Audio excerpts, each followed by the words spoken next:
সালাম আলাইকুম। প্রথমে হুমায়ুন কবির সাহেবের ভিডিওটা দেখুন। এই দেখেন, এনার নাম হুমায়ুন কবির সাহেব।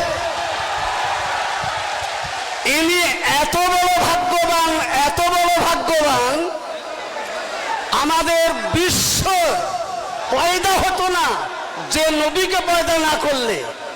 সেই নবী মুহাম্মদ রাসূলুল্লাহ সাল্লাল্লাহু আলাইহি সাল্লাম এই ধরার ধরনীতে সোমবারের দিন এসেছিলেন। আজকেও সোমবার। ইনিও মায়ের পেট থেকে যেদিন পৃথিবীতে এসেছেন সেটাও সোমবার। উদ্দেশ্য জনতার উন্নতি হোক। অনেকে ভাবছেন ইনি মুসলিম।